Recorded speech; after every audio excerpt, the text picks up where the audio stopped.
Indo British advanced pain clinic, నొప్పి మాయం, surgery దూరం. For appointments 9155515563. అంకిత రాజ్, అసలు ఈ పేర్లను విడదీసి చూడడానికి కూడా కొందరు ఇష్టపడరు.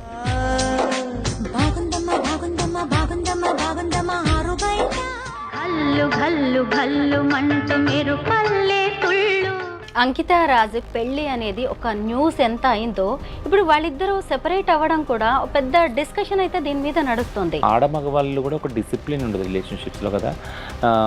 పెళ్లి చేసుకోవడం కానీ కలిసి జీవించడం కానీ అనుకుంటారు, ఉంటారు. బట్ ఆ అనుకున్నప్పుడు ఉన్న ఆ ఎనర్జీ, ఆ డిసిప్లిను విడిగా బతుకుతాం అనుకున్నప్పుడు కనపడదు. రాజ్ ఫీల్ అయ్యాడని అస్సలు అన్నాను నేను. రాజ్ కూడా చాలా యాక్సెప్ట్ చేసే అబ్బాయి కాబట్టి మీరు అన్నట్టు వీడియోస్లో ప్రైజ్ చేశాడు, ఆ అమ్మాయిని ప్రైజ్ చేశాడు.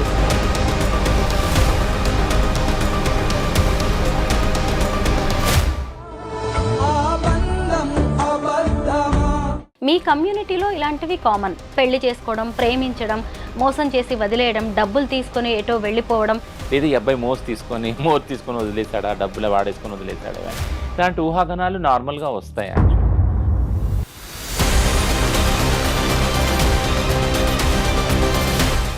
ఎక్కువగా ఈ ట్రాన్స్జెండర్స్, హిజ్రాలు అనేవాళ్ళు ఇన్కమ్ సోర్స్ ఎక్కువగా ఏముంటుందంటే సెక్స్ వర్క్, తర్వాత కలెక్షన్స్, బెగ్గింగ్, ఇవి కదా. కానీ పెళ్ళైన తర్వాత కూడా చాలామంది వీటిని కంటిన్యూ చేస్తూ ఉంటారు. చాలామంది బ్రేకప్. ఎందుకు అవి చెప్పమే ఎందుకు అని అంటే we won't believe in that ethics also. ఇప్పుడు సిస్ హెటెరోనార్మేటివ్ సొసైటీలో ఒక ప్రిన్సిపల్, ఒక ఫిలాసఫీ బిలీవ్ చేసేది ఏంటంటే ఆడవాళ్ళు పెళ్ళైనాక వేరే పురుషుల పట్ల ఇంకో రకంగా చూడకూడదు అనేది. అది మా కమ్యూనిటీకి అసలు వర్తించదు, ఎల్జిబిటీ కమ్యూనిటీకి వర్తించదు. టు బీ ఫ్రాంక్ నేను చెప్పేది ఏంటంటే, అందరికీ నమస్కారం, నేను స్వరూప Potlapalli. Welcome to I dream. అంకిత రాజ్, అసలు ఈ పేర్లను విడదీసి చూడడానికి కూడా కొందరు ఇష్టపడరు. అంకిత అనే ట్రాన్స్జెండర్ను రాజ్ పెళ్లి చేసుకోవడంతో అందరూ అతన్ని హీరోలాగా చూశారు. అయితే వాళ్ళ పెళ్లి కొన్నాళ్లే సాగింది, 3 నాళ్ల ముచ్చటగా మిగిలిపోయింది. ఈ మధ్య వారిద్దరూ విడిపోయారు. అసలు అంకిత రాజ్ మధ్య మనస్పర్ధలు ఎందుకు వచ్చాయి, వాళ్ళు ఎందుకు విడిపోయారు, అసలు ఈ ట్రాన్స్జెండర్స్ పెళ్లిళ్ళు ఎందుకు నిలవలేకపోతున్నాయి, ఇలాంటి దాని మీద ఇప్పుడు పెద్ద చర్చ జరుగుతోంది. ప్రస్తుతం నాతో పాటు ట్రాన్స్జెండర్స్ రైట్స్ యాక్టివిస్ట్ రచన ముద్రబోయిన ఉన్నారు. ఆమెకు అంకిత అండ్ రాజ్ వీళ్ళిద్దరితో మంచి అసోసియేషన్ ఉంది, వాళ్ళిద్దరు కూడా బాగా తెలుసు. వాళ్ళిద్దరూ ఎందుకు విడిపోయారు, కమ్యూనిటీలో ఇలాంటి జంటలు ఎందుకు సెపరేట్ అవుతుంటాయి, ఇలా అనేక విషయాల మీద మనం రచనతో మాట్లాడదాం. హలో రచన. హాయ్ అండి. నమస్తే. నమస్తే, ఎలా ఉన్నారు? బాగున్నాను. మీకు అంకిత రాజు వీళ్ళిద్దరూ తెలుసు కదా, చాలా దగ్గర నుంచి వాళ్ళతో మీరు ట్రావెల్ చేశారు. ఈ కపుల్ని చూసినప్పుడు ఏమనిపించేది మీకు? చాలా అంటే చాలా మంచి కపుల్, క్యూట్ కపుల్ యాక్చువల్గా. ఎందుకంటే ఫంక్షన్స్లో ముఖ్యంగా మేము మా కమ్యూనిటీ ఫంక్షన్స్ ఉంటాయి కొన్నిట్లో, రెండిట్లో నేను చూశాను వాళ్ళని. అండ్ వాళ్ళ మధ్య ఉన్న chemistry I really like praise అనమాట. ఎందుకంటే మా కమ్యూనిటీ ఫంక్షన్స్లో డాన్స్ ఇస్ నార్మల్లే. సో అందులో మంచి డాన్సర్ అంకిత, డాన్స్ వేసేది కొన్ని సాంగ్స్కి వాటికి. ఎందుకు చెప్తున్నానంటే నా సొంత ఎక్స్పీరియన్స్ కూడా ఒకటి ఉంది. ఒకసారి ఒక ఫోటోషూట్కి నా ఫ్రెండ్ ఒక ఆయన న్యూయార్క్ నుంచి వచ్చాడు, మ్యాక్ అని. తను ఫోటోషూట్స్ చేసేటప్పుడు నన్ను నా పార్ట్నర్ది చేస్తా అన్నాడు అనమాట, అక్కడ ఎగ్జిబిషన్లో పెడతా అని. తను నాది సింగిల్ పిక్స్ తీసుకున్నాడు, అట్లా నా పార్ట్నర్ది కూడా తీసుకున్నాడు. మా ఇద్దరిది కలిపి తీసుకున్నప్పుడు తను ఏమన్నాడంటే, ఒక 2 పిక్స్ తీసుకున్నాక, రచన ఒకసారి ఇట్లా రా అన్నాడు. ఏంటి అని అంటే, కెమెరాలో చూడు, నువ్వు సింగిల్గా ఉన్నప్పుడు నీ ఫేస్ ఎలా ఉంది, మీ ఇద్దరు కలిసినప్పుడు చూడు, నువ్వు ఎంత హ్యాపీగా ఉండవు నీ ఫేస్లో కనిపిస్తుంది. అది నా మైండ్లో రిజిస్టర్ అయింది యాక్చువల్గా. ఈ ఫంక్షన్స్లో అంకిత డ్యాన్స్ చేసేటప్పుడు నేను ఒక్కసారి అంకితని చూసాక రాజ్ వైపు చూశాను నేను. He so happy. Ankita dance చేస్తుంటే అంటే ఒక ప్రౌడ్లా ఫీల్ అవుతున్నాడు. అంటే నా వైఫ్ చూడు ఎంత మంచి డాన్సరు, ఎంతమంది ఇట్లా చూస్తూ ఉన్నారు చూడు, అందరికన్నా బెస్ట్ డాన్సర్ కదా అని. So that comes from a like హార్ట్లో ఆ ప్యూర్ లవ్, ఆ ఎఫెక్షన్ ఉన్నప్పుడే వస్తుంది. So they are beautiful couple actually. తర్వాత మళ్ళీ ఎప్పుడైనా కలిసారా? ఈ మధ్య కాలంలో మాట్లాడారా అంకితతో? చాలా తక్కువ. బట్ యా, అదే వాళ్ళు చాలా దగ్గరగా ఉన్నారు. అయితే అంకిత రాజు పెళ్ళి మీ కమ్యూనిటీకి ఓ మంచి మెసేజ్ ఇచ్చింది. మీ కమ్యూనిటీకే కాదు, సొసైటీకి కూడా. ఒక నార్మల్ అబ్బాయి వచ్చి ఒక ట్రాన్స్జెండర్ని పెళ్లి చేసుకోవడం, అది కూడా వాళ్ళిద్దరు పెళ్లి కూడా చాలా బాగా జరిగింది. అయితే అప్పుడు మీరందరూ ఏమనుకున్నారు? కమ్యూనిటీలో ఖచ్చితంగా దీని మీద ఓ డిస్కషన్ అయితే జరిగిందిగా. మనకు కూడా మంచి రోజులొచ్చాయి. మనల్ని యాక్సెప్ట్ చేయడానికి ఇలా వస్తున్నారు అనే దాని మీద ఓ డిస్కషన్ జరిగి ఉంటుంది కదా! టు బీ ఫ్రాంక్ యాక్చువల్‌గా వాళ్ళు పెళ్ళైనప్పుడే నన్ను పిలిచారు యాక్చువల్‌గా హ్మ్. ఇంటర్వ్యూ చేద్దాం అంకిత రాజ్ మీద అని. బట్ లైక్ అప్పుడు నాకు టైం లేకుండే. బట్ ఆ తర్వాత ఇప్పుడు వాళ్ళు అంటే లేరు. కలిసి లేరు. బట్ ఇప్పుడు చేయాల్సొచ్చింది. బట్ ఈ ఈ జంటలు ఏదైతే ఉన్నారో ట్రాన్స్‌జెండర్ కమ్యూనిటీతో ముఖ్యంగా కలిసి జీవిస్తున్న పార్ట్నర్స్ గురించి గానీ, లేదా ఈ రిలేషన్‌షిప్స్ గురించి గానీ ఎప్పుడూ మాట్లాడాలని నాకుండే. ఎందుకంటే it's not only a community topic. It's also a legal topic and it's also a social topic కదా! అంటే మేము సమాజంలో ఉన్నాము. సమాజంలో గూడా జంటలున్నారు. ఆడ మగవాళ్ళున్నారు. అలాగా మా ట్రాన్స్ వాళ్ళతో జీవించే వాళ్ళున్నారు. ట్రాన్స్ వాళ్ళు మళ్ళీ ట్రాన్స్ మహిళలున్నారు. ట్రాన్స్ పురుషులు గూడా ఉన్నారు యాక్చువల్‌గా. ఆహ్, ఈ ఇప్పుడిప్పుడే ట్రాన్స్‌జెండర్ రైట్స్ అనే వాటి గురించి 2014 నుంచి మనం మాట్లాడుకోవడం స్టార్ట్ చేసాం. సుప్రీంకోర్టు జడ్జిమెంట్ తర్వాత మాట్లాడుకోవడం స్టార్ట్ చేసాం. ఓపెన్‌గా బయటికి రావటం, విజిబిలిటీ కూడా పెరిగింది కదా! 2014 ముందున్న పాపులేషన్ విజిబిలిటీ కన్నా ఇప్పుడు చాలా ఎక్కువయింది. సో, ఇప్పుడు ఈ రిలేషన్‌షిప్స్ గురించి కూడా మాట్లాడుకోవాల్సిన బాధ్యత కూడా పెరిగింది యాక్చువల్‌గా.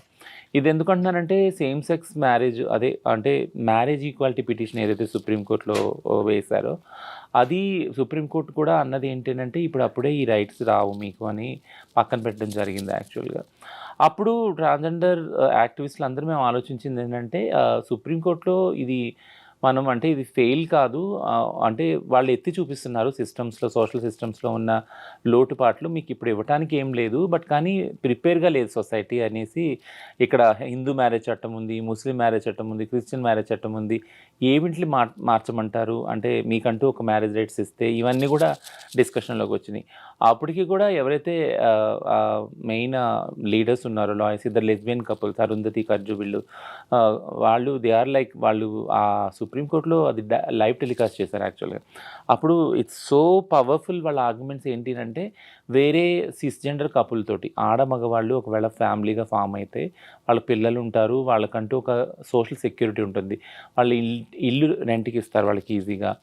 ఇన్సూరెన్స్ పాలసీ ఉంటుంది. బ్యాంక్ అకౌంట్ ఇవన్నీ ఈజీగా అయిపోతాయి వాళ్ళకి. బట్ అదే అంత ఈజీగా ఎల్‌జిబిటిక్యూఐ వాళ్ళు ఒకవేళ పెళ్లి చేసుకున్నా లేదా రిలేషన్‌షిప్‌లో ఉన్నా వాళ్ళకి అలాంటి ఫెసిలిటీస్ దొరకవు. ఒకవేళ కష్టపడి అది సాధించుకున్నా ఫర్ ఎగ్జాంపుల్ ఒక ఇల్లు సాధించుకున్నా గానీ, బట్ చుట్టుపక్కల వాళ్ళు అదే సేమ్ రెస్పెక్ట్ ఏదైతే ఆడవాళ్ళు మగవాళ్ళకి ఇస్తారో పెళ్ళిలో, ఆ కపుల్‌కి ఇస్తారో, ఆ ఫ్యామిలీకి ఇస్తారో అంత రెస్పెక్ట్ ఇవ్వరు యాక్చువల్‌గా. సో, ఇది మెయిన్ విషయం. ఈ కపుల్ అక్కడ వాదించినప్పుడు లెస్బియన్ కపుల్ మేమెలా తక్కువ మా ఆడవాళ్ళ, మగవాళ్ళ రిలేషన్‌షిప్ కన్నా, వాళ్ళ ఫ్యామిలీ కన్నా మాది ఏం తక్కువ? మమ్మల్ని ఎందుకు ఇంత విచక్షణ చేస్తున్నారు?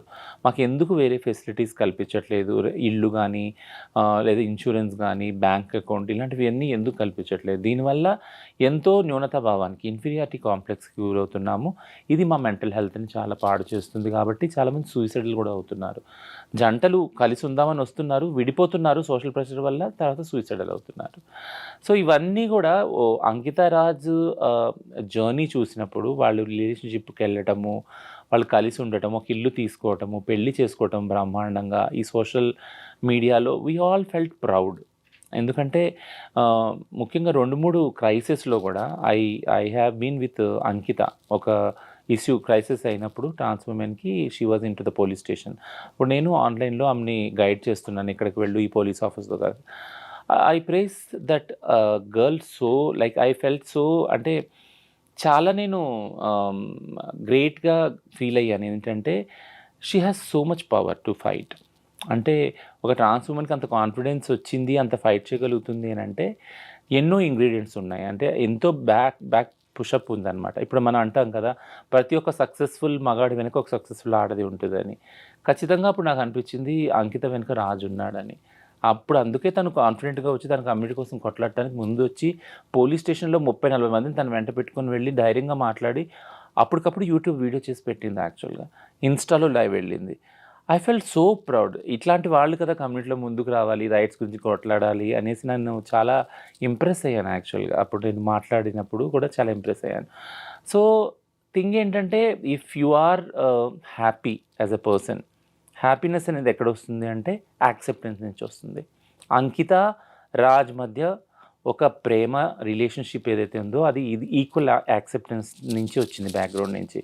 So that's a beautiful acceptance. అంటే స్టీరియోటైప్ జెండర్ని క్రాస్ చేసుకొని ఆడైనా మగైనా నీ సెక్షువాలిటీ ఏదైనా కానీ అవన్నీ పక్కన పెట్టి నువ్వు ఒక మనిషివి, నేను ఒక మనిషిని, మన ఇద్దరం కలిసి జీవిద్దాం, ఒక చోట జీవిద్దాము, బ్యూటిఫుల్ లైఫ్ని మనం డిజైన్ చేద్దామని వాళ్ళ ఏదైతే సంకల్పం ఉందో that it self is a very beautiful thing కదా. అది మెయిన్ స్ట్రీమ్ స్టీరియోటైపింగ్కి అగేనెస్ట్గా వెళ్ళి ఛాలెంజ్ చేసి వాళ్ళకి చూపించిన రిలేషన్షిప్ అది. And we must all praise that relationship. Yeah, అంకిత రాజ్ పెళ్ళి అనేది ఒక న్యూస్ ఎంత అయిందో, ఇప్పుడు వాళ్ళిద్దరూ సెపరేట్ అవ్వడం కూడా ఒక పెద్ద డిస్కషన్ అయితే దీని మీద నడుస్తుంది. అయితే అంకిత రాజ్ ఎందుకు విడిపోయారనే దాని మీద ఎవరికి కూడా ఒక క్లారిటీ రావట్లేదు. అయితే ఎందుకు వీళ్ళు వెళ్ళిపోయారు, విడిపోయారు అనే దాని గురించి చాలామంది తెలుసుకోవాలనుకుంటున్నారు. నిన్న తను ఒక వీడియో పెట్టింది, నేను ఈ ఇల్లు ఖాళీ చేసి కొత్త ఇంటికి వెళ్తున్నాను, 7 ఏళ్ళు ఇందులో ఉన్నాను, ఈ ఇల్లు నాకు చాలా గుడ్ మెమరీస్ ఇచ్చింది, లవ్లీ మెమరీస్ ఉన్నాయి నాకు, అలాగే కొంత సాడ్ కూడా ఇచ్చింది అని చెప్పేసి తను చెప్తుంటే అందరికీ అర్థమైపోయింది అనమాట ఆ సాడ్ ఏంటి అనేది. వీళ్ళిద్దరు ఎందుకు విడిపోయారు, రీజన్స్ ఏంటంటారు? సో రీజన్స్ అనేవి పర్సనల్ రీజన్స్ యాక్చువల్గా. వాళ్ళు అంటే అది బయట పెట్టలేదు.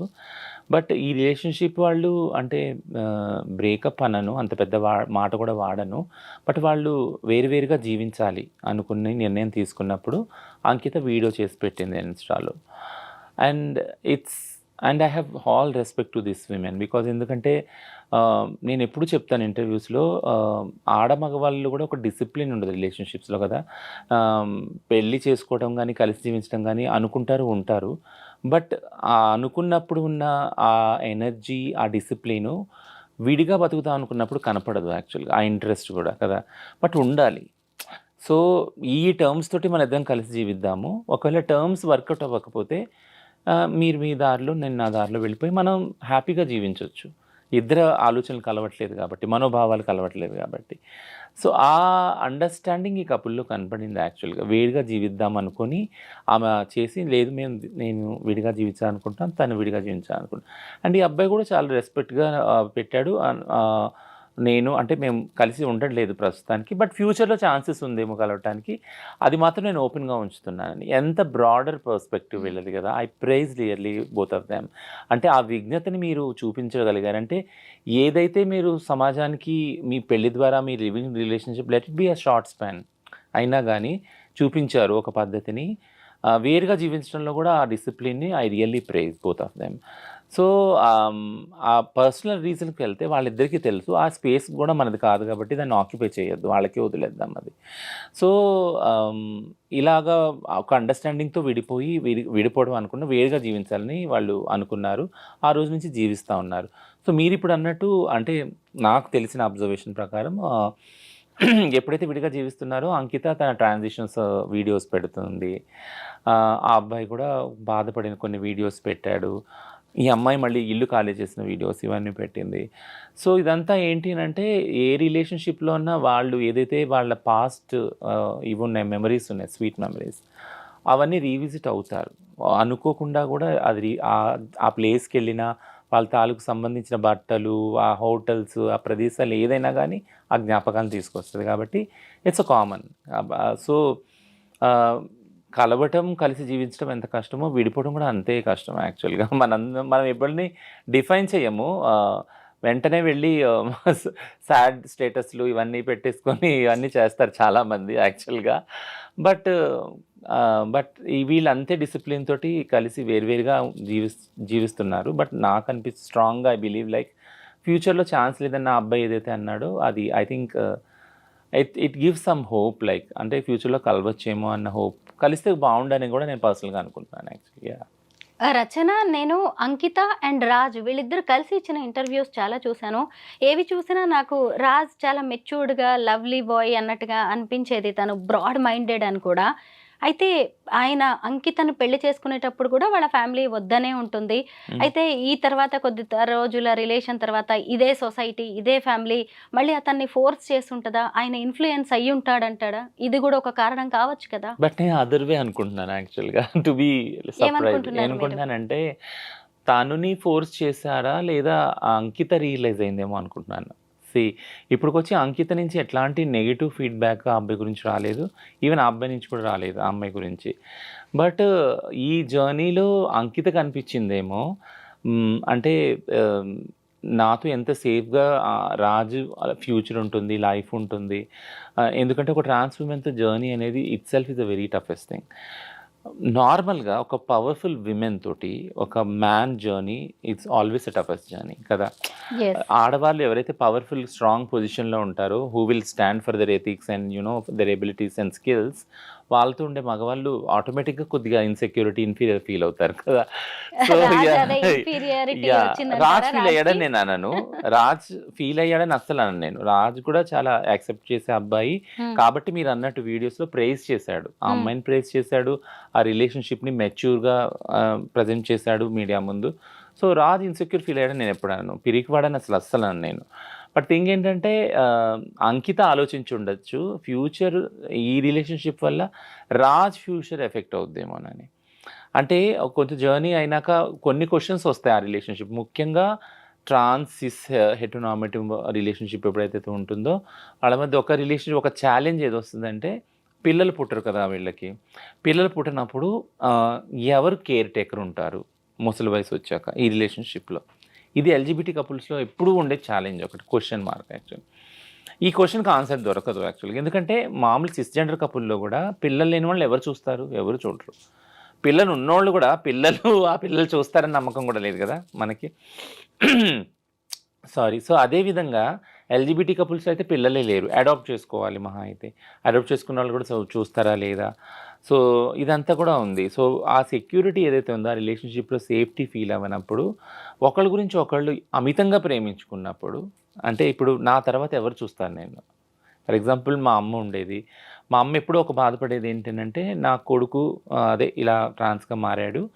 నేను చనిపోయాక ఎవరు కేర్ చేస్తారు అనేది బాధపడేది మా అమ్మ. సో, అదే బాధ ఒక ప్యూర్ లవ్‌లో తీసుకున్నప్పుడు అమ్మ love is the universal love కదా! Unconditional love. అట్లా ఒక రిలేషన్‌షిప్‌లో తీసుకున్నప్పుడు ఇప్పుడు నేను అంకిత వైపు నుంచి నేనేం ఆలోచిస్తా ఉన్నానంటే యాక్చువల్లీ నన్ను నేను పెట్టుకొని, she might have thought that నేను ఒకవేళ ఈ రిలేషన్‌షిప్‌లో తిను ఒకవేళ చాలా అంటే చాలా కష్టాలను ఫేస్ చేస్తే ఖచ్చితంగా రాజ్ కష్టాలు ఫేస్ చేసి ఉంటాడు. ట్రాన్స్ ఉమెన్‌తో ఉండటం అంటే ఈజీ జర్నీ కానే కాదు. చుట్టుపక్కల ఉన్నవాళ్ళు డే 1 నుంచి మార్నింగ్ నుంచి మేమెంత వివక్షత ఎదుర్కొంటున్నామో దానికి 5 10 వాళ్ళు ఎదుర్కొంటారు. కిందకి వచ్చినప్పుడు నేను చెప్తున్నాను నా పార్ట్నర్ ఎక్స్‌పీరియన్స్ కిందకి వచ్చినప్పుడు బైక్ తీస్తా ఉంటే, "ఏంటి? ఎందుకున్నావు? ఈ రిలేషన్‌షిప్ నీకు అమ్మాయి దొరకలేదా? నువ్వు ఇంపార్టెంట్‌వా? నువ్వు మగోడివి కాదా? మగతనం లేదా?" ఇట్లాంటి క్వెషన్స్ యాక్చువల్లీ. అది మొదలుకొని ఎళ్ళిన ప్రతి సింగిల్ స్పేస్‌లో కూడా క్వెషన్ చేస్తారు అసలు. నీకు వేరే ఆడవాళ్ళు దొరకలేదా? ఇక్కడ ఎందుకుంటున్నావు? ఇయన్నీ బ్రెయిన్ వాషింగ్ ఉంటది. బట్ దీన్నంతా మేము ఫేస్ చేయగలం యాస్ ఎ ట్రాన్స్. మమ్మల్ని అడగరు కూడా యాక్చువల్‌గా. వాళ్ళు ఫేస్ చేయగలరా? చాలా తక్కువ మంది ఫేస్ చేస్తారు. అది వాళ్ళు పడుతున్న బాధ మాకు ఇంకా బాధ కలిగిస్తది యాక్చువల్లీ. నా లైఫ్‌లో కూడా అదే జరిగింది. నేనెప్పుడూ నా వివక్షత నేను ఎదుర్కోలే as a ట్రాన్స్‌గా. I'm so vocal and so vibrant. నేను బయటికెళ్తేనే అసలెవరు నా ముందుకు రావాలంటేనే దడుచుకునేవాళ్ళు. అట్లాంటి క్యారెక్టర్, పర్సనాలిటీ నాది. బట్ నా పార్ట్నర్ ఈజీ ప్రే అయిపోయేవాడు. ఒక గుడికెళ్ళినా, లేదా ఏదైనా ప్రేయింగ్ దానికి వెళ్ళినా, ప్రేయర్ చేయడానికి వెళ్ళినా, ఒక గ్యాదరింగ్‌కి వెళ్ళినా, వెంటనే అందరూ నొసలు, భృకుట్లు ముడిపడేది ఏంటంటే, ఓహ్! పలానోడు, పలానా వాళ్ళ పార్ట్నర్. సో, కాబట్టి అక్కడ నా గురించి, నా విషయం గురించి తన స్టేటస్ తగ్గిచ్చడం, తనని క్రిటిసైజ్ చేయటం, స్టిగ్మా చేయటం, డిస్క్రిమినేట్ చేయటం, బుల్లింగ్ చేయటం ఇదంతా జరిగేది యాక్చువల్‌గా. అదంతా ప్రెషర్ కదా! అది ఎక్కడ లేని ప్రెషర్. ఆ ప్రెషర్ ఎక్కడ చూపించాలి యాక్చువల్‌గా? వాళ్ళు కూడా వాళ్ళ తల్లిదండ్రులను వదులుకొని వచ్చి కలిసి జీవిద్దామనే వస్తారు కదా! సో, ఈ ప్రెషర్‌ని ఎలా కోపప్ చేయాలి రిలేషన్‌షిప్‌లో? ఇవన్నీ నేను అనుభవించాను కాబట్టి ఐ కెన్ నో దట్. ఆ అండర్‌స్టాండింగ్ నాకుంది. So, I come completely like opposite to you. అంకితనే decision తీసుకొని ఉండొచ్చు కదా! ఈ అబ్బాయి సేఫ్టీ గురించి, తను సేఫ్‌గా ఉండాలి, తన ఫ్యూచర్ సెక్యూర్ ఉండాలని దూరం పెట్టుండొచ్చు కూడా అనుకుంటున్నాను. రచన, ఇప్పుడు మనము అంకిత రాజ్ కేస్‌ని ఒక ఎగ్జాంపుల్‌గా మాట్లాడుకుంటున్నాం గానీ, మీ కమ్యూనిటీలో ఇలాంటివి కామన్. పెళ్లి చేసుకోవడం, ప్రేమించడం, మోసం చేసి వదిలేయడం, డబ్బులు తీసుకొని ఎటో వెళ్ళిపోవడం, ఇలాంటివి మీరు చూస్తూనే ఉన్నారు. వీటన్నిటిని మీరు భరిస్తూనే ఉన్నారు కదా! అయితే మరి అంకిత రాజ్ కేస్‌లో కూడా ఇలా ఏమైనా జరిగి ఉంటుందా? ఎందుకంటే వీళ్ళిద్దరూ చాలా ఫ్యూచర్ ప్లాన్స్ ఏసుకున్నారు. పిల్లల్ని అడాప్ట్ చేసుకోవాలనుకున్నారు. అలాంటి వాళ్ళు ఇప్పుడు సెపరేట్ అయిపోయారు. అది కూడా అంకితలో తీవ్ర ఆవేదన కనిపిస్తూనే ఉంది.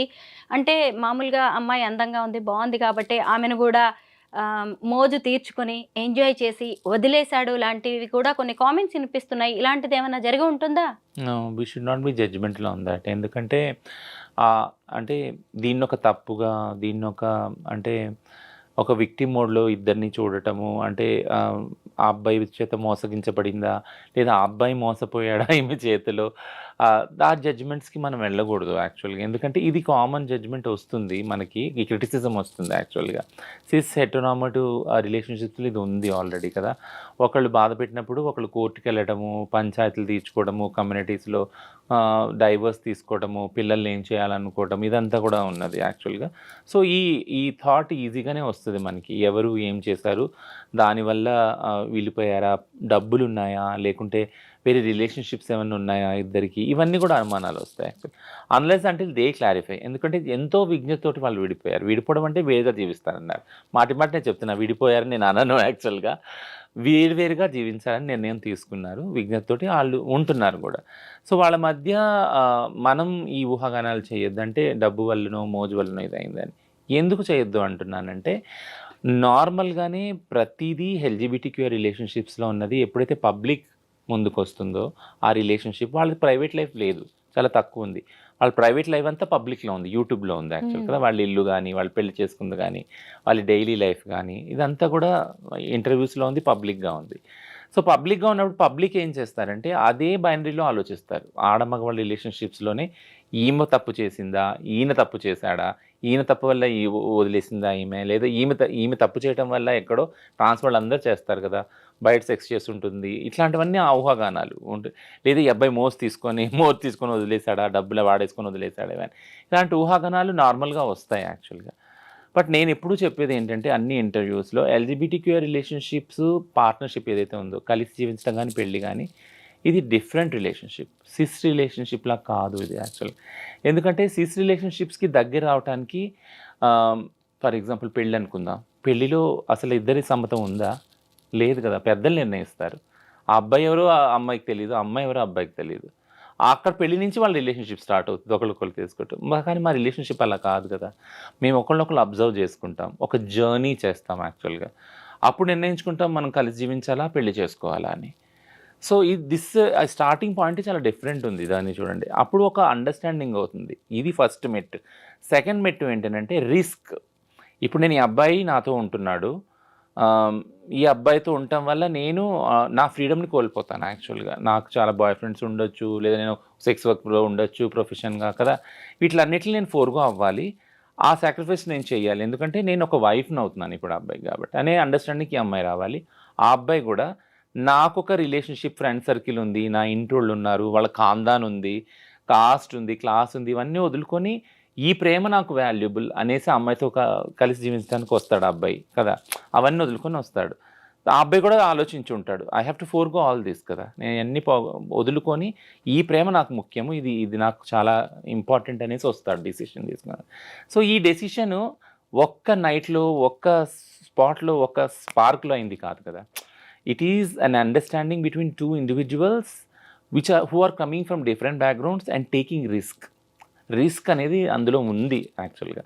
ఆ డెసిషన్ తీసుకుంటానికి ఎంతో స్ట్రాంగ్ ఇది ఉండాలి, థ్రెషోల్డ్ ఉండాలి యాక్చువల్గా కదా. ఇద్దరికీ ఉంది, అది ఉండబట్టే వాళ్ళు ప్రైవేట్ లైఫ్ని పబ్లిక్ చేయగలిగారు, అంత నిర్భయంగా ఉండగలిగారు రిలేషన్షిప్లో, అంత నిర్మోహమాటం కూడా బయటకు వచ్చి చెప్పారు. So I never degrade the relationship, I praise the relationship. I really నేను నిజంగా మనస్ఫూర్తిగా అనుకుంటున్నాను, నేను అంటే మనస్ఫూర్తిగా బ్లెస్ కూడా చేస్తున్నాను వాళ్ళని.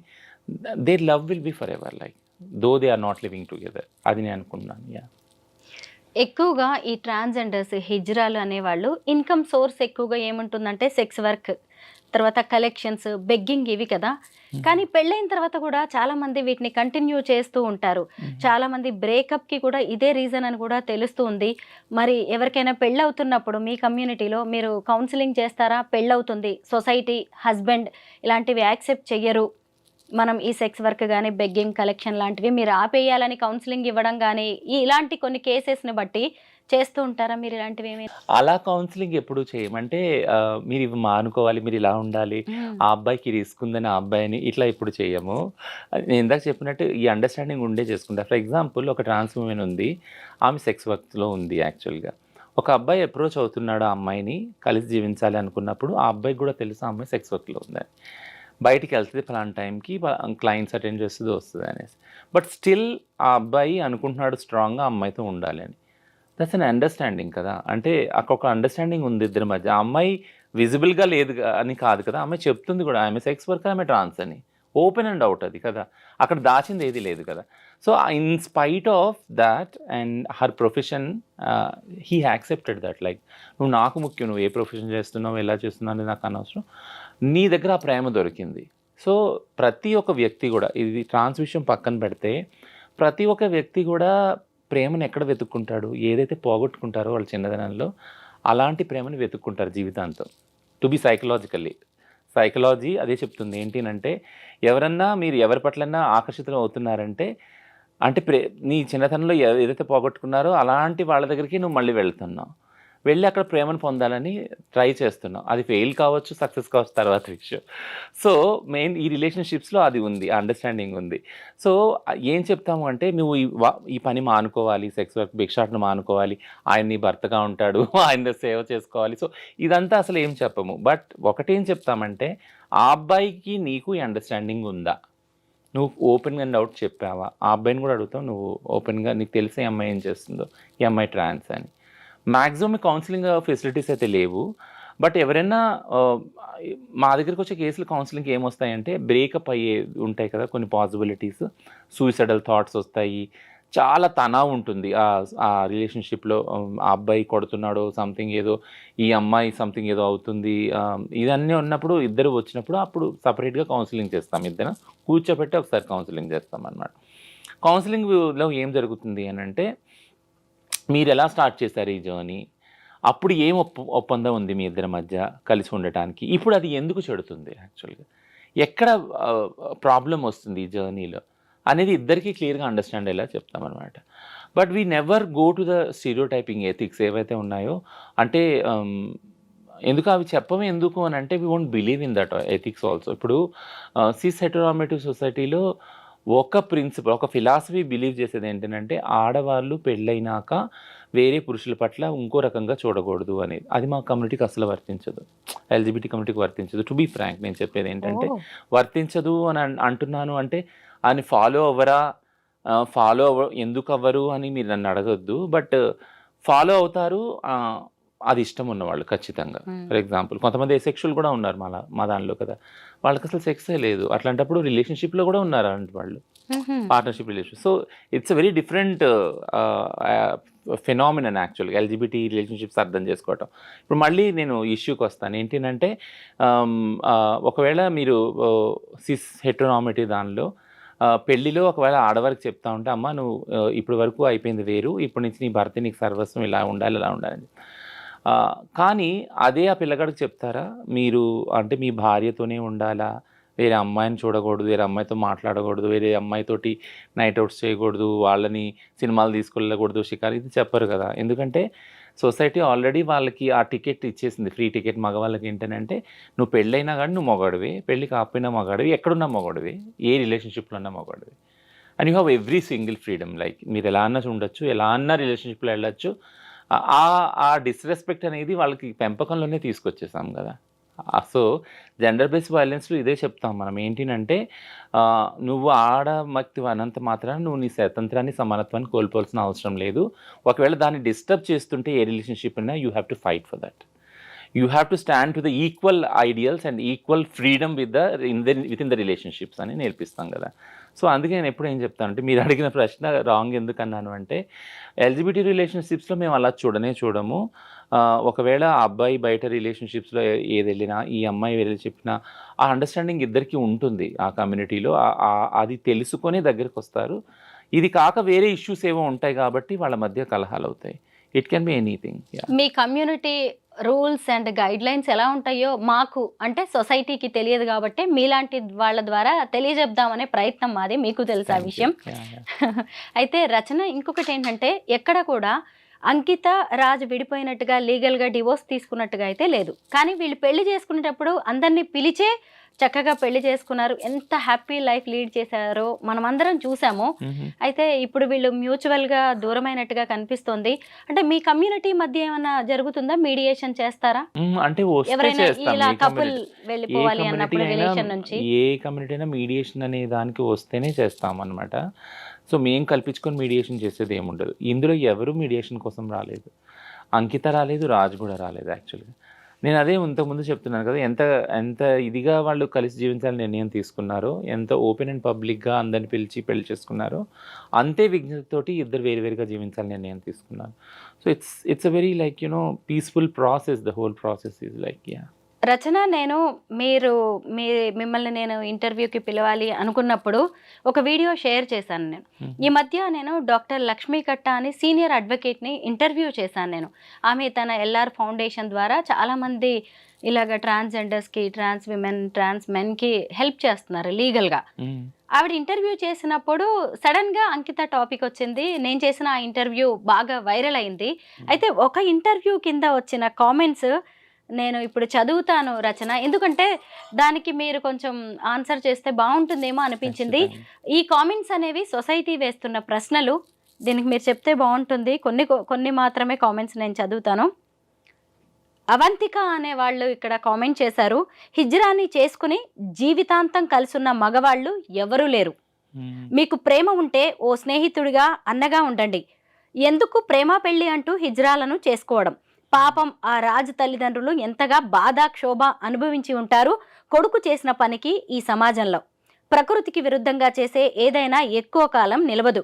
పోనీ ఆమె అయినా పెళ్ళయ్యాక పూర్తి గృహిణిగా ఉందా? మా కమ్యూనిటీకి సేవలు చేస్తా అని ఆమె గ్యాంగ్తో వెళ్ళిపోయేది. పెళ్ళయింది అన్నప్పుడే అవన్నీ వదిలేయాలి. పాపం అంకిత, రాజ్ ఎంత బాగుండేవాళ్ళు, ఇద్దరు ప్రేమగా ఉండేవాళ్ళు. 3 నాళ్ల ముచ్చటే అయిపోయింది వాళ్ళ పెళ్ళి అని అంకిత అనే ఆవిడ పెట్టారు. దీనికి మీరు ఏమంటారు? సో 2-3 విషయాలు అందులో ఉన్నాయి. యాక్చువల్గా ఏంటంటే హిజ్రాని ఒకవేళ జీవితాంతం ఉండలేకపోతే మీరు పెళ్లి చేసుకోవద్దు, అక్కో చెల్లో అనుకొని మీరు ఉండొచ్చు అనేసి అదొకటి ఉంది కామెంట్. ఇంకోటి ఏంటంటే ఆ అబ్బాయి తరపు తల్లిదండ్రులు పాపం ఎంత బాధపడి ఉంటారు అనేది ఒకటి ఉంది. రెండోది, మీరు న్యాచురల్గా మీరు పిల్లలు పుట్టరు కాబట్టి ఇదంతా కాబట్టి మీరు ఎందుకు పెళ్లి చేసుకోవటం అనేది ఒక ప్రశ్న ఉంది. సో 2-3 ఉన్నాయి యాక్చువల్గా. నేను చెప్పడం ఏంటంటే ఫస్ట్ ఇష్యూకి వచ్చి, అంటే హిజ్రాని చెల్లి, అక్క, తల్లి ఓకే, అది చూస్తూనే వచ్చింది తరతరాలుగా సమాజము. హిజ్రా వాళ్ళ దీవెనలు మంచివి అని, వాళ్ళు వెళ్ళినప్పుడు, పిల్లలు పుట్టినప్పుడు, దుకాణాలు ఓపెన్ చేసినప్పుడు, పెళ్ళిళ్ళు అయినప్పుడు వాళ్ళ దీవెన చూసుకోవడానికి వాళ్ళని పిలిచి వాళ్ళ దీవెనలు తీసుకునేవాళ్ళు. సో హిజ్రా వ్యవస్థ సోకాల్డ్ ఏన్షియంట్ ట్రెడిషన్ చూసినప్పుడు వాళ్ళకి పెళ్ళి అనేది లేదు యాక్చువల్గా. సో పెళ్ళి అనేది లేదు ఎందుకు అని అంటే వాళ్ళ శరీరాల్లో సెక్స్ లేదు యాక్చువల్గా. వాళ్ళు సర్జరీ ఏదైతే చేసుకుంటారో దాని ద్వారా సెక్స్ అనే దాని నుంచి విడిపోతారు. సెక్స్ ఉండదు. సెక్స్ లేని బాడీస్ కాబట్టి వాళ్ళ పవిత్రమైన బాడీస్, వాళ్ళ దీవెనలు కూడా పవిత్రమైనవి. సో ఈ పర్సెప్షన్ వాల్యూస్ అనేవి వస్తున్నాయి యాక్చువల్లీ. ఈ ఆలోచన వస్తుంది.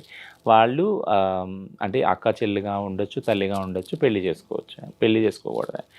బట్ హిజ్రాకు పెళ్లి చేసుకోకూడదు అనేది ఎక్కడ రాసి లేదు, చేసుకోలేరని గతంలో కూడా జరిగింది. ఇది కొత్త విషయం ఏమీ కాదు. వాళ్ళకు కూడా మనసు ఉంది, వాళ్ళు కూడా మనుషులే, వాళ్ళకు కూడా హక్కు ఉంది. ముఖ్యంగా ఏంటంటే ఎప్పుడైతే సుప్రీంకోర్టు చెప్పిందో సమాన హక్కులు, రాజ్యాంగ హక్కులు అన్నప్పుడు కలిసి జీవించే హక్కు వాళ్ళకు కూడా ఉంది. అది కోర్టులు ఒప్పుకోలేదు, సుప్రీంకోర్టు ఒప్పుకోలేదు, సపరేట్ వ్యాజ్యం చేస్తే అది వేరే విషయం. బట్ రాజ్యాంగ హక్కులు వాళ్ళకు ఉన్నాయన్నప్పుడు ఆడవారికి, మగవారికి ఉన్న స్వేచ్ఛ, స్వతంత్రాలు హిజ్రాలకు కూడా ఉన్నాయి. So they can be in relationship, they can marry also. అది లీగల్ గుర్తింపు పొందదు, అది వేరే విషయం. ఆ చట్టాలు మార్చాలి, ఆ బ్యాటిల్ జరుగుతూ ఉంది సపరేట్గా.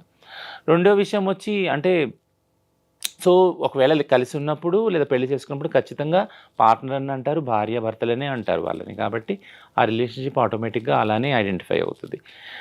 రెండోది, ఆ పిల్లాడి తల్లిదండ్రులు ఎంత బాధపడి ఉంటారో, బాధ మా తల్లిదండ్రులకు కూడా ఉంది కదా. అంటే మా కొడుకు ఇలా అయిపోయాడు, ఇల్లు బోర్డులు పెట్టి వచ్చేసాడు. ఒక్కొక్క చోట మాకు అన్న తమ్ముళ్ళు ఉన్న చోట మేము వాళ్ళలో ఒకటైనప్పుడు వాళ్ళకు వంశాంకురాలు ఉన్నారు, మధ్యవాడు వెళ్ళిపోయిన పెద్దోడికి చిన్నోడు ఉన్నారు, లేదా ఒకడు వెళ్ళిపోయినా ఒకడు ఉన్నారు, ఇట్లా అనుకొని సరిపెట్టుకుంటారు. ఎవరు లేని వాళ్ళు మరి ఒకడే కొడుకు ఉంటాడు. ఆ ఒక్క కొడుకు వచ్చి ట్రాన్స్ ఉమెన్గా మారిపోయి వాళ్ళకి మనుగడ లేక భిక్షాటన సెక్స్ వర్క్లోకి వచ్చేసినప్పుడు వాళ్ళు బాధపడతారు. ఓకేనా. సో ఆ బాధ ఇన్ని రోజులు కూడా ఎవరు మాట్లాడలేదు యాక్చువల్లీ. ట్రాన్స్ మహిళలు వాళ్ళ ఇళ్ళలోంచి వెలివేయబడి వాళ్ళ ఇల్లు వదిలిపెట్టేసి వచ్చి, బట్ వెలివేయబడినా వచ్చేసినా కానీ అక్కడ బాధ్యతలు వాళ్ళు నిర్వర్తించారు. ఒక అన్నగా, ఒక చెల్లిగా, ఒక కొడుకుగా. ఓకేనా. ఆ రిలేషన్షిప్లో అక్కడ ఉన్న వాళ్ళ చదువులు కానీ పెళ్ళిళ్ళు కానీ అన్నీ నేను సంపాదించిన భిక్షాటం ద్వారా సెక్స్ ఓళ్ళు అమ్ముకున్న డబ్బు ద్వారా అవన్నీ ఫుల్ఫిల్ చేశారు మా వాళ్ళు. అడగండి ఎవరు ఫుల్ఫిల్ చేయలేదు. మేము బయటకు వచ్చేసినా మేము జీవించేది మా కోసం కాదు, మా సోకాల్డ్ ఫ్యామిలీ కోసమే, మా అక్కల కోసం, మా తమ్ముళ్ళ కోసం, మా అమ్మ నాన్నల కోసమే బతుకుతాం. మేము సంపాదించి ప్రతి సింగిల్ పైసా వాళ్ళకి పెడతాం. వాళ్ళు మా ప్రయారిటీ యాక్చువల్గా. ఆ తర్వాత వీళ్ళు మా ప్రయారిటీ. సో మీరు ఈ అంత డిస్కషన్ తర్వాత ఒకటి విషయం మీకు అర్థమవుతుంది. అంటే ఈ ప్రాసెస్ అంతట్లో ట్రాన్స్ మహిళలకి అసలు ప్రేమ ఎక్కడ దొరికింది? దొరకలేదు. మీరు ఆ సోకాల్డ్ వ్యక్తి ఎవరైతే రిలేషన్షిప్లో వచ్చాడో, కొంతకాలం ఉన్నాడో, ఉండలేక ఇమ్మడలేక వెళ్ళిపోయాడో, ఆ వ్యక్తి గురించి వాళ్ళ తల్లిదండ్రుల గురించి మాట్లాడతారు. ఆ వ్యక్తి తిరిగి ఆ వ్యవస్థలోకి వెళ్ళినా మళ్ళీ ప్రేమ దొరుకుద్ది. వాళ్ళ తల్లిదండ్రులు దొరుకుతారు, అన్నతమ్ముళ్ళు దొరుకుతారు, అక్క చెల్లి దొరుకుతారు. మా ట్రాన్స్ మహిళలకి దొరకరే, ఎప్పటికీ దొరకరు. ఈ దొరికిన కొద్దిపాటి టైం కూడా ఆ వ్యక్తి ద్వారా ఆ ప్రేమ కూడా ఎప్పుడుగా స్టాండర్డ్గా ఉండదు. సో ఇందులో విక్టిమ్ ఎవరు యాక్చువల్గా? అంటే నేను కంపారిజన్ చేస్తున్నానని కాదు, బట్ ఇన్ని బాధలు ఇన్ని అలవాటు చేసుకోమని ట్రాన్స్ మహిళలు ఎందుకు వదిలేశారు? తల్లిదండ్రులు, అక్క తమ్ముళ్ళు, అన్న చెల్లెలు అందరూ వదిలేసి ఒంటరిగా వచ్చి బయట జీవిస్తా అడుక్కుంటా ఓళ్ళు అమ్మకుంటా ఈ రిలేషన్షిప్ వదిలేసి వెళ్ళిపోయినా మళ్ళీ ఆ అబ్బాయి వైపే మీరు జాలి అనేది ఎందుకు చూపిస్తూ ఉన్నారు అనేది నా ప్రశ్న, ఎదురు ప్రశ్న యాక్చువల్లీ. పెళ్ళయ్యాక పూర్తి గృహిణిగా ఉందా, మా కమ్యూనిటీకి సేవలు చేస్తా అని ఆమె గ్యాంగ్తో వెళ్ళేది. పెళ్ళయింది అన్నప్పుడే అవన్నీ వదిలేయాలి.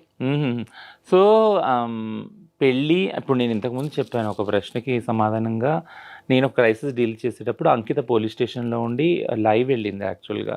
నేను ప్రౌడ్ ఫీల్ అయ్యాను. ప్రౌడ్ ఎందుకు ఫీల్ అయ్యానంటే నా సొంత లైఫ్ని కొరిలేట్ చేసుకున్నాను అంకితతోటి. ఎందుకంటే చాలా కొద్ది మంది మా కమ్యూనిటీ గురించి పనిచేసే వాళ్ళు ఉన్నారు. నా రిలేషన్షిప్స్, నా పర్సనల్ రిలేషన్షిప్ ఏదైతే ఉందో పార్ట్నర్షిప్ కానీ ఈ విషయం వల్ల చాలా క్రిటిసైజ్ అయింది, చాలా ఎఫెక్ట్ అయ్యింది. బట్ బాధపడ్డాను నేను. బట్ బాధపడినప్పుడల్లా నాకు ఒకటి జ్ఞాపకం వచ్చేది ఏంటంటే, నేను కాకపోతే ఎవరు చేస్తారు నా కమ్యూనిటీకి పని? చేసేవాళ్ళు చాలామంది ఉంటారు, బట్ నాకు చెయ్యాలి, నేను చెయ్యాలి. చేసి ఏదో ఒకటి వీళ్ళు ఒక దారికి నేను బతికినంతకాలం అట్లీస్ట్ కొన్ని సిస్టమ్స్ డెవలప్ చేసి నేను వెళ్ళిపోవాలి. ఆ తర్వాత నా తర్వాత ఉన్న వాళ్ళు దాన్ని ముందుకు తీసుకెళ్తారనే ఒక ఆలోచన ఇప్పుడు ఉంది. సో ఆ ఆలోచనలోకి, అలాంటి ఆలోచనల ద్వారా అంకిత వచ్చినప్పుడు నేను అనుకున్నాను, చాలా హ్యాపీగా ఫీల్ అయ్యాను. అండ్ ఇప్పుడు వింటున్నాను సేమ్ క్రిటిసిజం కూడా. అంటే భర్త రాగానే అంతే, అంటే నేను నా కమ్యూనిటీ గురించి దాని గురించి పోరాడే పటిమని వదిలేసుకోవడం అది ఎంత సమంజసం యాక్చువల్గా? ఎందుకంటే నేను ఆ బాధల్ని చూస్తూ వచ్చాను కాబట్టి నా లైఫ్లో. నా తర్వాత తరాల వాళ్ళు ఆ బాధలు పడకూడదని కదా ముందుకు వచ్చింది యాక్చువల్గా మీరు ప్రైజ్ చేయాలి ఆ ఫైట్ కోసం, ఆ ముందుకు వచ్చి కొట్లాడుతాను, కానీ మీరు క్రిటిసైజ్ చేస్తున్నారు. సో ఈ క్రిటిసిజం నాకే కాదు, నా ప్లేస్లో ఉన్న మహిళలు కూడా ఇంతకుముందు ఎదుర్కొన్నారు చాలామంది. అంటే ఆలనాటి సరోజినీ నాయుడు, దుర్గాబాయి దేశ్ముఖ్, ఇందిరాగాంధీ తరఫు నుంచి ఆడవాళ్ళందరూ కూడా స్ట్రాంగ్ విమెన్ లీడర్స్ అందరూ అదే క్రిటిసిజం ఫేస్ చేశారు. And being a trans woman normal, మేము మా కమ్యూనిటీకి చేసే ఏదైతే ఫైటింగ్ ఉందో దీన్ని కూడా ఇలా క్రిటిసైజ్ చేస్తున్నారు. ఇంకొక కామెంట్ ఉంది, దానికి మీరు ఆన్సర్ చేస్తే బాగుంటుంది. ఇద్దరు మగవాళ్ళు పెళ్లి చేసుకోవడం ఏంటి, ఎవరిని బాధ పెట్టాలని అనడం లేదు, ఎన్ని సర్జరీలు చేసుకున్నా సరే పెళ్లి కరెక్ట్ కాదు, కలిసి ఉండాలనుకోవడం కరెక్ట్ కాదు, ఎవరు బతుకు వాళ్ళు బతికితే మంచిది, ఇలాంటివి సక్సెస్ అవ్వడం అనేది జరగదు అన్నారు. సో ఇదైతే చాలా కోర్టులే చెప్పి నేను మీకు చెప్పాను కదా, అంటే నాల్సా జడ్జిమెంట్ రాకముందే ఎన్నో లివింగ్ రిలేషన్స్ ట్రాన్స్ విమెన్ తోటి ఉన్న వాళ్ళు చాలామంది ట్రాన్స్ విమెన్ పెళ్లి చేసుకొని వదిలేసి వెళ్ళిపోయి వాళ్ళని డబ్బులు వాడుకొని అన్ని చేసిన వాళ్ళు కోర్టుకి వెళ్ళినప్పుడు కోర్టులో జడ్జిలు, లాయర్లు అందరూ ఇదే ప్రూవ్ చేయడానికి they are behind this, like you know ఈమె ఆమె కాదు కదా, ఈమె పిల్లల్ని కనలేదు కదా అని. అంటే ఇప్పుడు పిల్లల్ని కనని ఆడవాళ్ళని ట్రాన్స్ అంటారు అనరు కదా. చాలా అంటే చాలా వాళ్ళని హీనంగా చూస్తారు. పిల్లల్ని కనని ఆడవాళ్ళని వాళ్ళని ఒక చెడ్డ పదాలతో వాళ్ళని టీజ్ చేస్తారు యాక్చువల్ కదా. అది చాలా క్రూరమైన సంస్కృతి సమాజంలో ఉంది. సో నేనే